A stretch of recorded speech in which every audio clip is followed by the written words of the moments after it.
আসসালামু আলাইকুম, সবাই কেমন আছেন? আশা করছি সকলে ভালো আছেন। আজকে আমি রান্না করব আলু বেগুন দিয়ে ছোট ছোট চিংড়ি। এখানে আমি সব কেটে দিয়ে পরিষ্কার করে নিয়েছি। এখন রান্নার জন্য একটি কড়াইয়ে রান্নার তেল দিয়ে দিচ্ছি পরিমাণ মতো। আমি একটি পেঁয়াজ কুচি করে দিয়ে দিচ্ছি, হালকা ভেজে নিব। এখন রান্নার জন্য আমি মশলা দিয়ে দিচ্ছি, 1 চা চামচ হলুদ গুঁড়া, 1 চা চামচ মরিচ গুঁড়া, 1 চা চামচ ধনিয়া গুঁড়া এবং স্বাদ মতো লবণ দিয়ে আমি নেড়ে চেড়ে পানি দিয়ে কষিয়ে নিব। মশলা যত সুন্দরভাবে কষানো হবে তরকারির টেস্ট অনেক বেড়ে যাবে। আমি একটু নেড়ে চেড়ে ঢেকে দিয়ে কষিয়ে নিব। ঢাকনা দিয়ে ঢেকে দিলাম।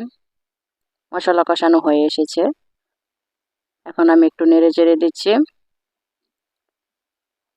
চিংড়িগুলি দিয়ে দিলাম, একটু নেড়ে চেড়ে এটা কষিয়ে নিব। ঢাকনা দিয়ে ঢেকে দিয়েছি।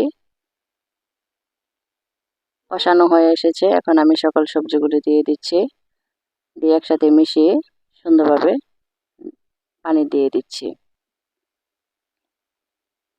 চিংড়ি হতে বেশি সময় লাগবে না। আমি পরিমাণ মতো করে পানি দিয়ে ঢেকে দিচ্ছি। পানি শুকিয়ে এসেছে। আমি ঢাকনা খুলে দেখে নিচ্ছি। আমি এরকম ভিজা ভিজা করে রাখবো। একটু নেড়ে চেড়ে দিয়েছি, ধনেপাতা কুচি ছিটিয়ে দিচ্ছি।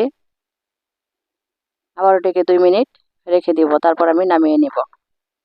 এখন আমি নামিয়ে নিয়েছি। এই কালারটা কিন্তু অনেক সুন্দর এসেছে।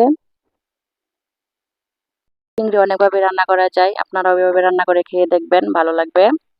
সবাই ভালো থাকবেন, সুস্থ থাকবেন। আমার এবং আমার পরিবারের জন্য দোয়া করবেন। আল্লাহ হাফেজ।